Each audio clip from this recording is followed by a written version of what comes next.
So welcome, my name is Steven Feuerstein, and we're here for a SQL celebration. We held our first SQL celebration at Oracle Open World last year, and we thought we'd do a repeat of at least part of the event. So hopefully you'll enjoy it. We have two special guests, Kyte and Andy Mendelsohn, here to share some of their stories and views on SQL, one of the most amazing technologies ever invented. And then at the end of the hour, I'm going to introduce some members of a new Oracle database evangelist team, which I am leading. Feel free to tweet away on #YesQL. So, YesQL. I'm sure you've all heard of this. You've heard of SQL, structured query language, and you've probably heard of NoSQL as well, NoSQL. So NoSQL is a fine technology. If it wasn't, we wouldn't have an Oracle NoSQL database. But it's got a pretty lousy name. And it basically is reflected, or at least it was taken to reflect an unfortunate trend out there in the world to diminish the importance of database and diminish the importance of SQL as a key technology and just use database as a dumb data store, which, as you can imagine, we at Oracle don't think all that much about. And we don't think it makes a lot of sense in terms of powerful, maintainable, scalable application development. So we thought it was time to start making sure that we all understand and remember how important SQL is and remind the world as well. So one of the things that I've been reflecting on since I rejoined Oracle back in March of last year is that SQL has been around a long time, obviously, and in the faddish world of software, and one person described it to me this way, that the only industry that's more fashion conscious and faddish than the fashion industry is the software industry. If it's not new, if it's not bleeding edge, how good could it be? SQL has been around for a long time. How good could it still be? Really, do we really need to use this language? And I think what's really clear is that this is an incredible enabling technology for the entire information era, internet era, and mobile era. So to give you a sense of that, and to drive home the importance of SQL, I've asked Kyte to stay over from his last session to offer some reflections on the cyclic nature of languages for database manipulation, NoSQL, SQL, maybe SQL, not only SQL, et cetera. So he'll explore that a bit. And then we'll have Andy come up and spend a half hour with you sharing some stories of his time at Oracle, the things he's learned over the years, and some really excellent insights on Oracle database technology. So turning it over to Kyte. Thank you for joining us.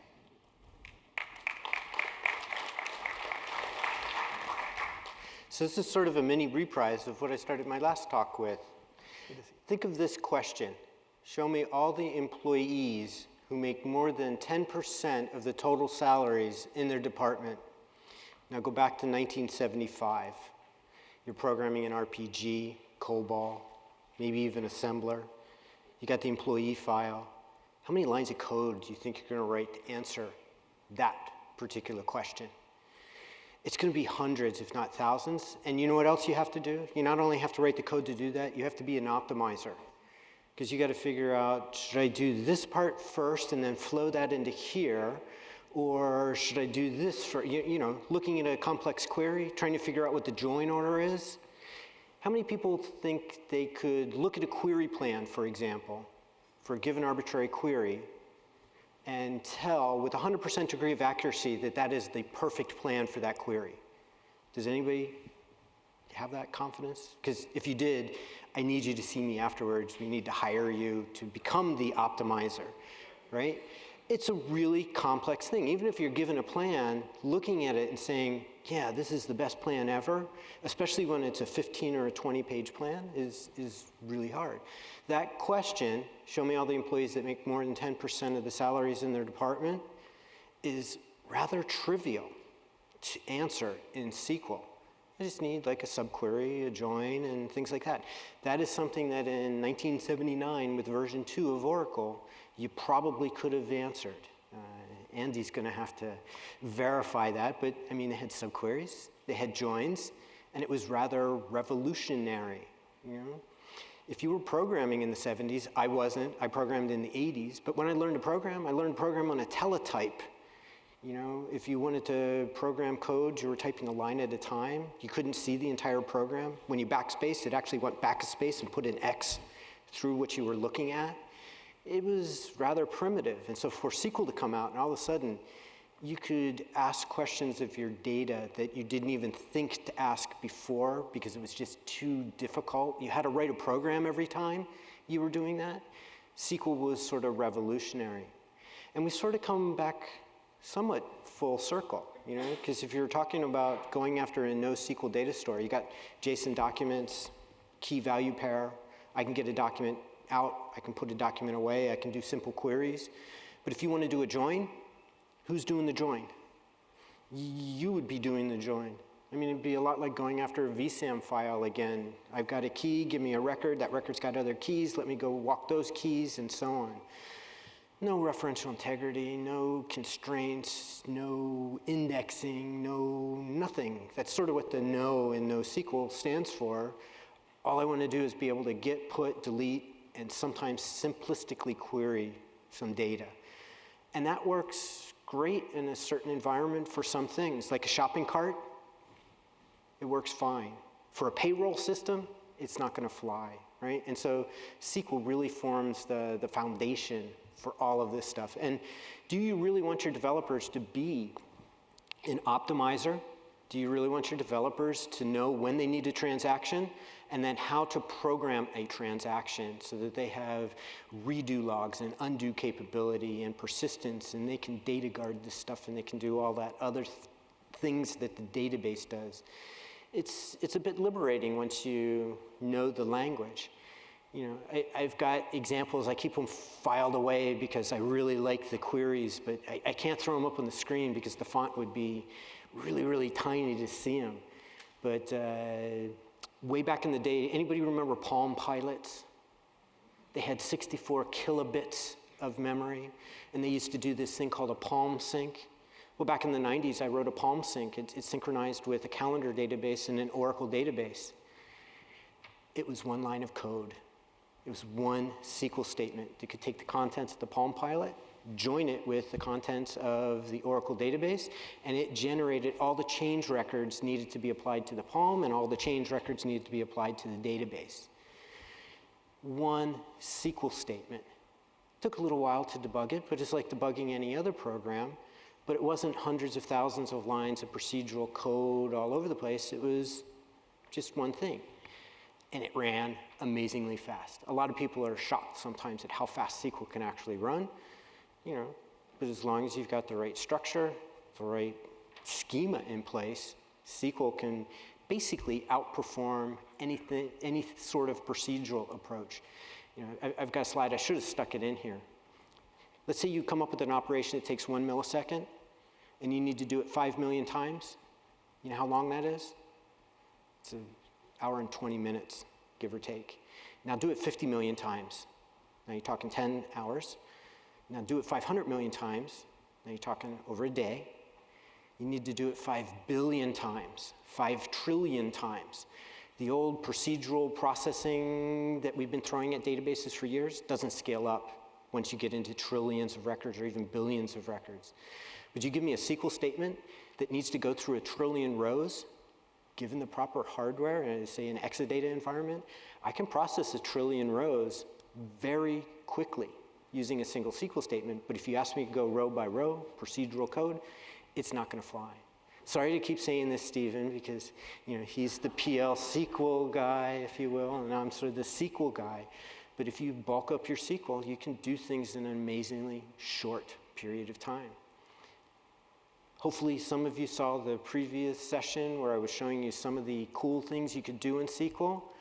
Go out there and learn those new things. Impress your friends. There's nothing more fun than walking into a meeting and saying, I took your 10,000 lines of code that takes 5 hours to run, and I got a query that does it in 22 seconds. That is fun, right? And I love being able to do that. And you'll be able to find many places. It requires re-engineering in some cases.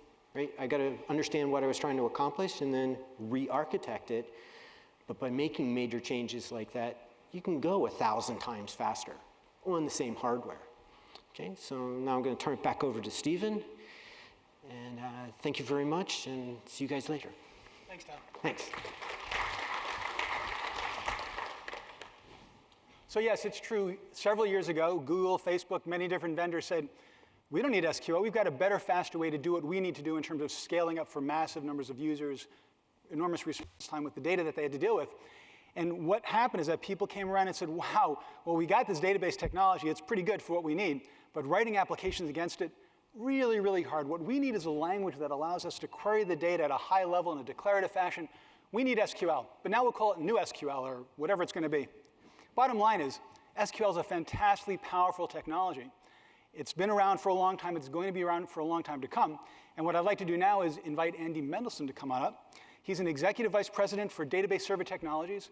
Not only did he write the Oracle B-tree indexing code that we're still using today, but for the last 12 years, he has managed the server technology division, including Oracle Database, most notably. So we owe it to this guy, this one man, for all the features of Oracle Database. No, of course not. An enormous organization of extremely talented people who he's brought together and kept together.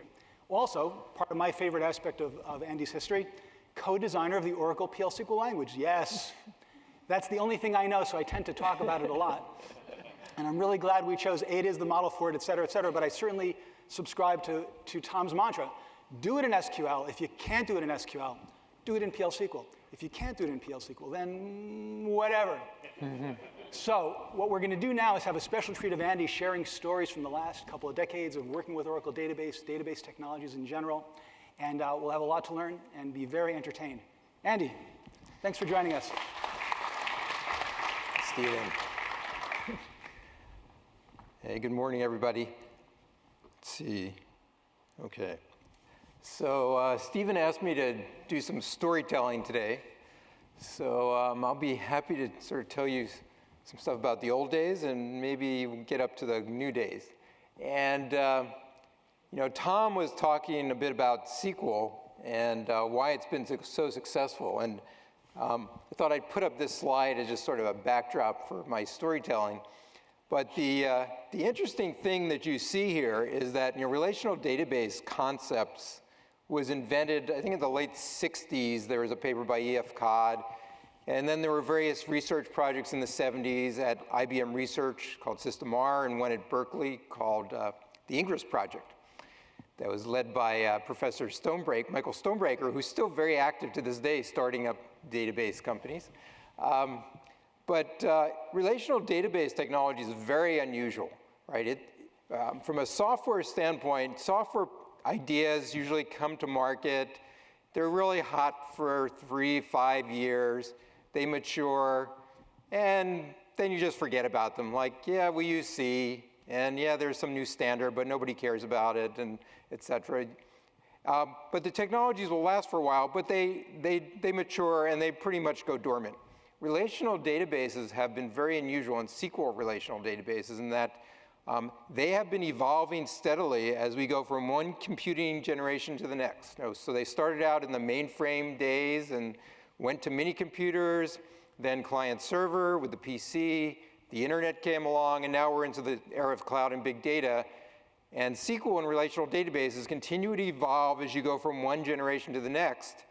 And the reason they can evolve so well is because of what Tom mentioned. The developers write these applications in SQL, and SQL doesn't change. That code I wrote 30 years ago against Oracle version 5 or whatever, it still runs today.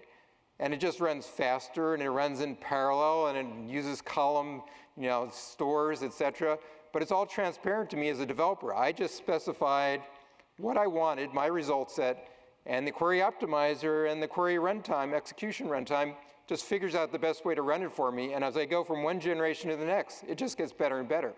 So my investment is preserved in both the applications I've written and also in my skill sets. I wrote those skills I learned 30 years ago for SQL. They still work today. SQL has evolved, but the core of SQL is the same.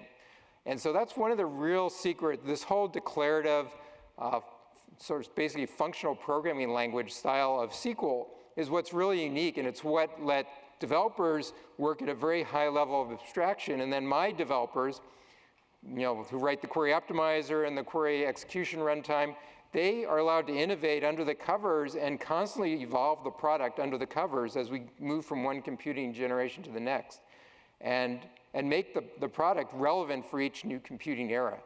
And that's really been the big secret of relational databases. And if you look at all the modern programming languages out there are some people now trying to dabble with functional programming languages, things of that sort. But in general, They're all the same as they were 30 years ago. They're procedural. You write step by step what you want to do.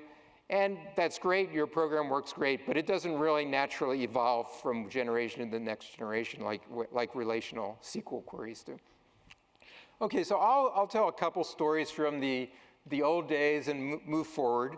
So I thought the first thing I'll talk about is sort of where did SQL come from?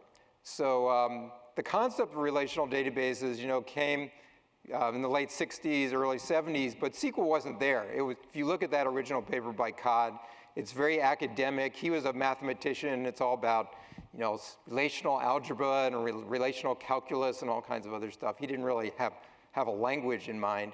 The language came in the 70s when there was an IBM research project called SystemR. They invented the language called SQL. It was spelled S-E-Q-U-E-L. And they were actually competing with the Berkeley researchers led by Stonebreaker, and he had a language called Quell, Q-U-E-L. So SQL and Quell. As you can see, they were sort of competing even in the names of the languages. So anyway, they had come up with their research projects, and SystemR and Ingress were the databases that grew out of that. And then Oracle came along in the late 70s. Larry Ellison and Bob Miner were working at a company in the Valley called Ampex. They did tape drives, and they got into the music industry, I think, eventually. But they decided they wanted to go off and start a company, and they were both mainframe guys, because that's what was the big thing in the 70s, was IBM mainframes. And mini computers were just starting to come along then. And they started a company, and they got this idea. There was a contract that the CIA put out for something called Project Oracle, and the CIA wanted something like a relational database built. And Larry and Bob bid on this contract, and somehow or other, they won the contract. I have no idea how this happened. And they didn't know anything about relational databases, but they thought this idea from SystemR was pretty cool, and they got the research papers, and they read the papers. And they built, the first version of Oracle, and they used SQL, which was the IBM SystemR language. And version 2 of Oracle was born, because Larry already back then was a really smart marketing guy, and he knew nobody would buy version 1. So he started version 2. And that was like in the late 70s. They wrote it in I think it was, the first version was probably written on either a PDP-11 assembler or mainframe assembler language. I'm not sure which. And then they got this idea that, we could write a product that was portable across different operating systems if we wrote it in a high-level language. Like, at that time, the emerging new systems language was C. And C was pretty new then. They had used it to write the Unix operating system way back in the 70s. And Oracle picked it up. And any of you remember Ken Jacobs out there? Ken's famous quip back then was, he would say, people didn't even know how to spell the language C. Okay, that was one of his jokes, because C is a letter, as you guys know. And so anyway, that was one of the really unique things Oracle figured out, is we could use the C language. We rewrote the whole engine back then. That was before I started, actually. There were 4 developers back then. They wrote the thing in C, and they shipped version 3 and version 4. And I joined when they were shipping, just had shipped version 5. So I joined about 84. So that was about 7 years Oracle was old. I was 7 years old then. And when I got to Oracle, we were just sort of finishing out SQL. I got to work on subqueries. Subqueries sort of worked a little bit when I got there, and I got to finish that and make subqueries fully work. And then I got involved in the SQL standard effort. And there was a SQL standards committee. It was actually not called the SQL standards committee. There was an ANSI standard committee for relational data language. It was called RDL. And these guys were sort of practitioners and from various companies, but they didn't really know much about relational databases, but they somehow got together and took over this committee to define a relational database language. And they started, they were lucky. There was Quell they could have chosen, or there was SQL they could have chosen. But these guys were smart, and they knew they were smarter than those guys at IBM and Berkeley, so they created a new relational data query language they called RDL. And it started going through the process of standardization. And IBM, and there's this guy named Phil Shaw who was on the standards committee from IBM back then. IBM decided they would just bring the definition document that they had at IBM for SQL. They brought it to the standards committee. The standard committee thought, you know, this is actually better than this thing we've been working on for the last couple years. And they were smart enough to just take the IBM language, and in about 1986, they standardized it as the SQL language that we know today. The standard back then was probably about 50, 60 pages long. The standard today is God knows how many pages, probably over 1,000. But the core of the language was defined. And that was really important for Oracle because Oracle had chosen SQL as a language, so we had gone in the right direction. Ingress, which was the company Stonebreaker had spun off from Berkeley, they had used Quell, of course, because that was the Berkeley research language. Stonebreaker basically didn't know what hit him because Quell obviously was much, much better than SQL. I mean, and he believed that to his very core, and it took him about 4 years of banging his head against the wall, trying to compete with this standard before he finally gave in, and Ingress sort of moved to SQL eventually too. But they were years behind Oracle because of that. So that's sort of how SQL evolved. The next thing that evolved was sort of PL SQL, so I'll talk a little bit about that. So Oracle was doing really well in the early days, like a lot of startups. We were growing, doubling revenue every year. When I joined in '84, our revenue was about $7-8 million, big time, and it doubled to about 12 million, and then it was doubling every year until the late '80s. And then something came along, the next generation, which is client-server computing came along. The PC had come out, actually probably early '80s, maybe even before that. Oracle had a version that was running on MS-DOS. We thought we were really cool. But when client-server came along, things changed out from under us.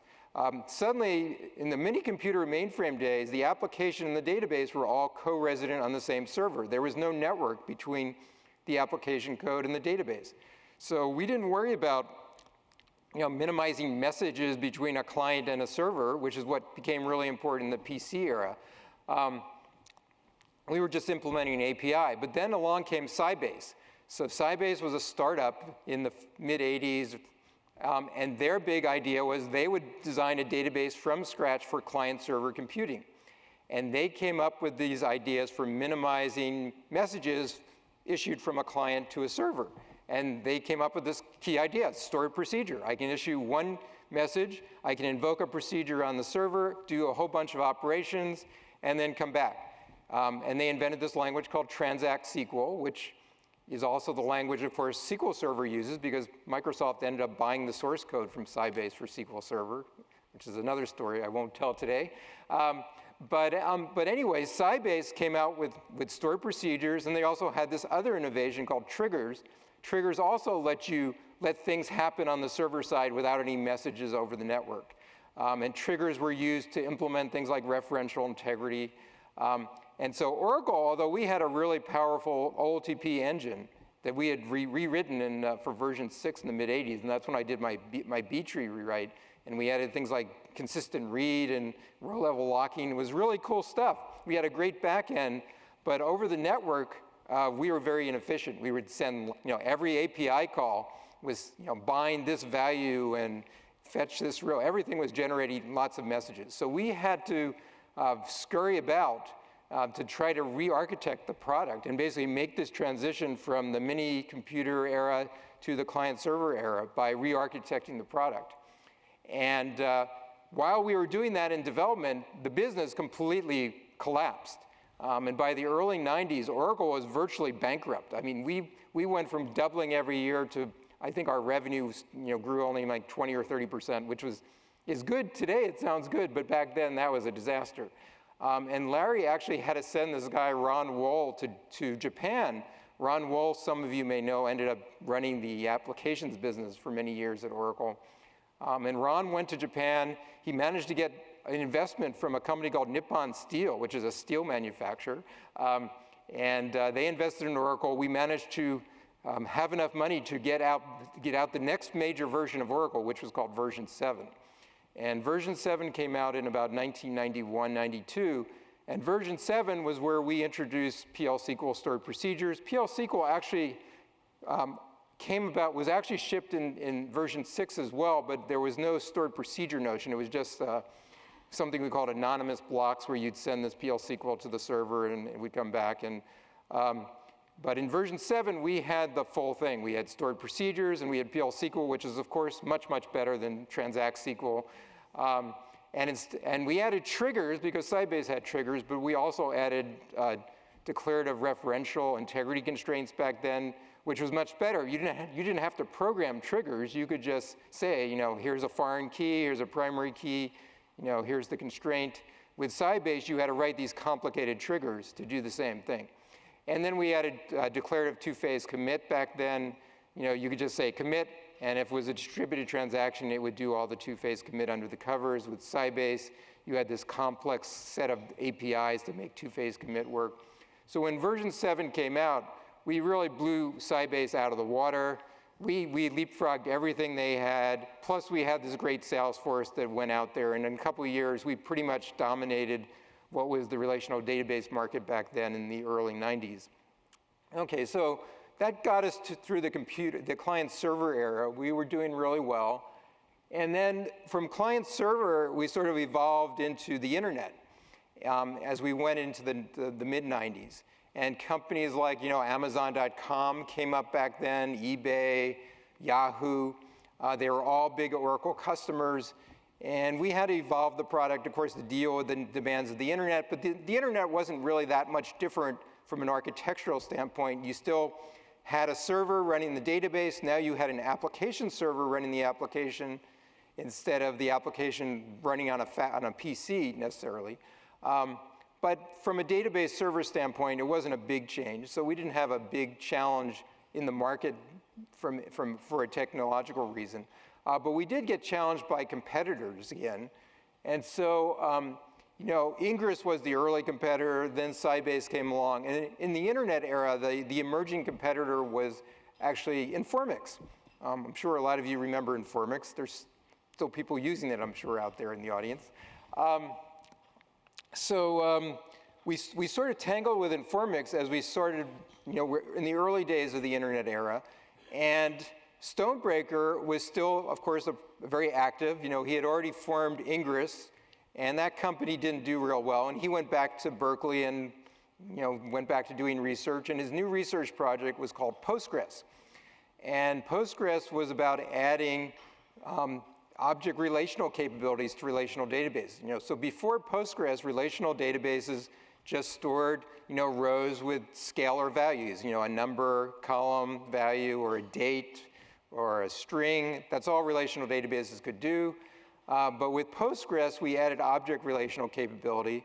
And Stonebreaker, as he always did repeatedly is once he had a research project that he thought was in good shape, he would spin off a company using that research project as the core. And he spun off a company called Illustra around Postgres. Oracle, of course, was also monitoring the object relational research, and we had started a development project also in the early 90s to add object relational capability. And actually, one of the cool things that happened back then is we acquired RDB. When was that, Steve? About 94? Yeah, 1994. So RDB was the digital equipment SQL engine, and anybody remember digital equipment out there? It's amazing. But they were a very successful mini computer manufacturer. In fact, Oracle's flagship product was Oracle for VAX VMS. In the 80s and early 90s, that was the platform. Well, fortunately, and DEC RDB was one of our big competitors, actually. But on that platform, they were the sort of very low-cost alternative offering by the hardware vendor. But fortunately, somehow, we convinced, I guess Chuck Roosevelt was over there in DEC, and he decided somehow to sell RDB to Oracle. And we got the RDB code and the RDB development team, and we were working on this object relational project then, and we needed people to work on adding new data types to the server, so the RDB guys became the core of our object and extensibility effort back in New England. And that's the beginnings of things like spatial and text and other stuff like that. And I see spatial as a big topic of the BWA conference this year. But anyway, we tangled with Informix. Informix got wind that we were building object relational technology, and they decided, well, the fastest way they could get to market was to buy Illustra. So they bought Illustra in about 1994, 95, maybe it was 95. And they announced, this is really cool because we're going to take Illustra and we're going to take Informix, and we're going to take those two different source code products, and we're going to merge them together to create Informix Universal Server, and we're going to do it in 6 months. And Larry just thought this was the most hilarious thing he'd ever heard. You know, they were going to take these two separate products and merge them together and ship it in 6 months. And so Larry had a great time telling everybody these guys are a bunch of idiots. There's no way they could do it. And of course, Larry was right. You can't merge databases that fast. But meanwhile, while Informix was busy trying to merge their code together, we shipped version 8.0 of the database that had our object relational capabilities in it. And that, of course, is the foundation of, as we get to big data nowadays, that was when we started adding support for all these different data types in the server. Since you guys are at the BWA conference, I guess the other is maybe the last story I'll talk about is the data warehousing story. How did we get to where we are in the data warehousing market? I guess the story there starts way back in the DEC, the mini computer era. We had a version of Oracle that ran on the VAX VMS. VAX VMS supported something called a cluster file system. And basically there was a way of sharing files across clusters of SMP VAX servers. And we made a version of Oracle that worked on that kind of configuration. And that was sort of the beginnings of what became Oracle's today rack cluster technology. So we had that version that worked on version 5. It went to version 6. It became something we called Parallel Server. Parallel Server sort of let us do what we called shared disk clustering. It worked pretty well for warehousing. Parallel queries scaled pretty well on Parallel Server. Customers also tried to run transaction processing applications. Those didn't scale at all, unless there were a few customers who got it to scale. I shouldn't say it didn't scale at all. But if you partitioned your workload properly, you can get the Parallel Server to scale pretty well. NTT Docomo in Japan did a really good job of that. But by the mid-90s, although we had the parallel query working with version 7 point something or other in the early 90s. That was the first parallel query version that came out. And we were doing pretty well in the emerging data warehouse market, but we weren't doing really well on the transaction processing side. So we had a project that was started by Franco Puțlu. Franco was a guy from Tandem, and in fact, he started out in System R in the IBM System R days. And Franco proposed that Oracle should ditch its shared disk parallel server technology and move to shared nothing technology, which is what everybody else was doing. IBM, Teradata, Informix, they were all using shared nothing technologies for doing parallel query data warehouse database products. So we went to Larry and we had a big meeting. Should we go stay shared disk or go shared nothing? And around then, Roger Bamford, who was one of the early developers at Oracle, came up with a bunch of algorithms for making shared disk scale really well for transaction processing. This is something we call cache fusion now. And Larry was always a big risk taker. And there's a lot of value in having a unique product that's differentiated from the competition. If we had done shared nothing, we would have been like everybody else. In fact, we would have been behind everybody else. So Larry took a big risk, and we decided to go with Roger's new version of how to do shared disk parallel database technology. That became RAC. That shipped in about 2001, version 9 of the product. And that was that huge differentiator for Oracle, because we had the only cluster database that actually could scale pretty well for running off-the-shelf packaged applications like e-Business Suite and SAP. And that remains a big differentiator for us today on the OLTP side. Microsoft has never been able to make that kind of technology work. IBM DB2 sort of has something like it, but it took them 10 years to do it, this thing they call pure scale. But this was also really important for data warehousing because, of course, parallel query is the core of what people need to do in scalable data warehouses. See, what else is worth mentioning in that space? The other, I guess, the end of that story sort of is really Exadata. So by the mid-2000s, we were sort of struggling. You know, customers, this whole era of big data was starting to loom. Customers are starting to build, you know, they wanted to build hundreds of terabyte data warehouses. And the customers were struggling to implement, to get Oracle to scale on sort of off-the-shelf industry components. You know, they'd buy a bunch of servers. There was no problem there. They'd connect them together via some kind of interconnect technology. But then the big problem was the storage. The storage vendors, you know, like EMC, they didn't know how to build scalable storage technology that could scale well in a big data warehouse environment. And so our customers were, data warehouses were all bottlenecked on I/O. And they would all come to us and say, your product doesn't scale, Oracle Rack doesn't scale, et cetera. And we talked to EMC. They were not interested in fixing this problem because EMC storage is perfect and there's nothing wrong with it. So we started this project that was the original Exadata storage server project. Juan Loaiza and company did that. And that was to solve this problem we had in data warehousing where we couldn't scale out well on off-the-shelf conventional storage. And so Exadata, of course, has solved that problem. And those of you who are running Oracle data warehouses, virtually all of you, I'm sure, are now using Exadata. It's one of these no-brainer things that it just makes it so easy to sort of, you know, buy the hardware, you drop it in, you've got this scalable infrastructure that runs not only scalable data warehouses, but, you know, scalable transaction processing, and now clouds and everything else in between. So, so anyway, that sort of brings us to today. So, you know, we're moving to this era of big data and cloud. And again, you know, there's challenges in two ways again. In the big data space, we're in pretty good shape. So on the relational database side, of course, we have this very scalable Exadata technology for relational database side. We're being challenged by the Hadoop guys who originally said SQL was pretty stupid and you just need MapReduce, and now they're all like, oh, SQL, as you saw from those quotes. SQL is really important. And there's like 17 versions of SQL they're trying to implement on Hadoop. You know, Cloudera has one, and there's the Hive thing, and the Hortonworks guys have another one, et cetera. But at the end of the day, we're very excited about this space because we know SQL much better than everybody else. We've been in this space for 25 years writing query optimizers and parallel algorithms. And we came out recently with this big data SQL technology that lets you run Oracle SQL scalably across data, you know, an Exadata, big data appliance, our NoSQL database as well. So we're continuing to innovate in the big data space.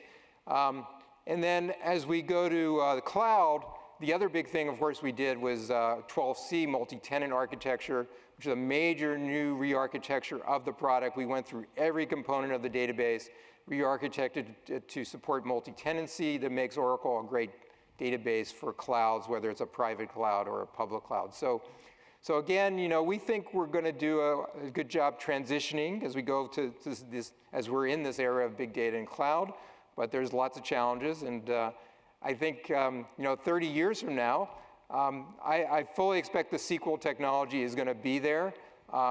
There's no end in sight, and it's just because of this unique this declarative language architecture that as we continue to go, whatever the next computing era is after cloud, you know, I'm confident, you know, Oracle's engine group is going to be re-architecting, innovating to make sure, you know, it brings all your applications forward without change, and take advantage of whatever the new computing era brings. And with that, I think I'll close. And thanks. Thank you, Andy. Excellent. Right on time as usual. One of the things I love about Andy, besides the fact that he has such great stories to tell, is that he's so punctual. Like, I gave him 10 minutes at Oracle Open World, and 10 minutes, he's done. Everybody else was running late. Everybody wanted Andy to come back on and tell more stories. So we gave him more time this time. Thanks so much. So to finish up, we have about 10 minutes. I'm going to talk a little bit more, some reflections I've had over the last few months about why SQL has such staying power, just another way of looking at things. Then I'm going to bring up my database evangelist team to introduce them, and then we'll close up. So one thing that's really been striking to me is the staying power of the SQL language. And Andy's addressed a number of aspects to that. It's our ability to innovate, and really not just us, but in the space generally, and stay on top of the data needs, the data requirements. But I think there's something deeper about it, too. partly because we have to recognize that this language, this way of manipulating data, seeing data, visualizing it, and changing it, is a very powerful language that I think is actually deeply connected to the way we see the world. So that's what I want to talk about for a moment. So in general, of course, we're building software to provide a way to take data in, take data back out, and essentially allow humans to modify the world to do it. And the thing I found myself hearkening back to were my days in philosophy class at university. So how many of you studied philosophy in college? A little bit, even a little bit? How many of you have ever heard the term Platonic ideal? So in Platonic philosophy, there's this idea of the ideal thing. That, for example, in a Platonic philosophy, there's the ideal tree. And then every tree you see is a variation on that perfect ideal tree. Same thing with humans, same thing with everything. And I was thinking about that and realizing that that sounds a lot like an object-oriented modeling approach. Right? You have this class, that's the ideal thing, and then everything are instances off that class or subclasses that vary from it in some way. And object orientation is obviously a very powerful model, and it's used by a lot of organizations, but it didn't really take hold the way that SQL did. It certainly didn't displace SQL as a dominant language for working with and modifying data. And I think the reason for that, and the reason that we're going to see SQL sticking around for years to come, is that we don't see the world that way. I don't know about you, but when I go out into the forest, I don't look at a tree and say, that almost looks like the ideal tree that I have in my head, but it varies a little bit from that ideal, right? That's not what we do. We take in lots of data, and we do pattern analysis and identify sets of things, and we identify common characteristics, the way they relate to each other or the way they don't relate to each other. And I think it's very clear that SQL is not only a powerful algebra and a theory, a mathematical theory, but it reflects in a very deep way the way humans live in the world, the way our brains evolved to work in the world. And for that reason, I think it's going to actually be very, very difficult for SQL to be displaced, to come up with a language that fits better the way we live naturally and think naturally in the world. So, for what that's worth, some of my thoughts on SQL. I could offer some thoughts on PL SQL, but we're running out of time.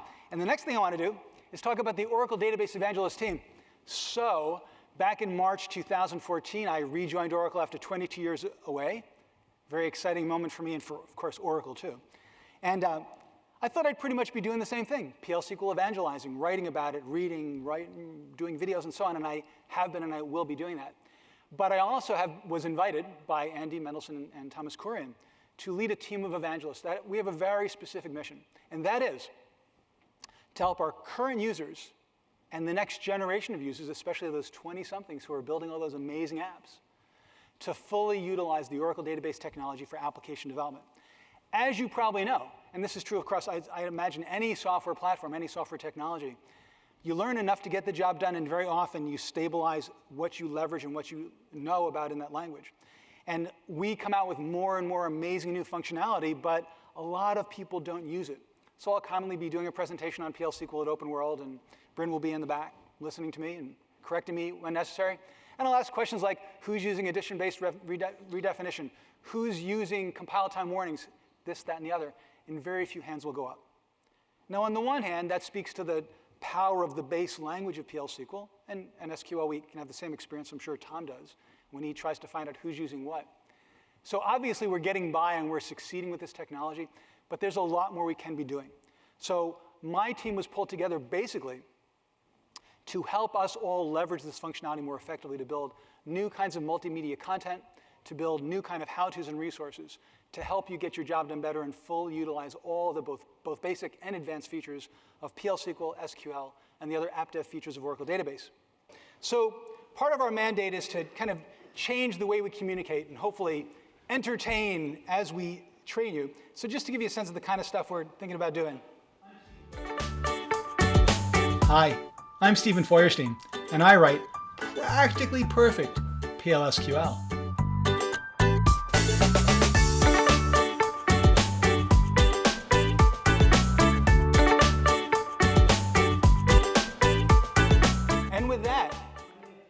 I thank you for joining us. We have to bring on the next speaker. You'll be seeing and hearing a lot more from all of us in the coming year. We're going to be inviting you, the community, to help us build a vast expertise repository that we can share with all of our users and help us all use Oracle Database more effectively. Thanks for your time.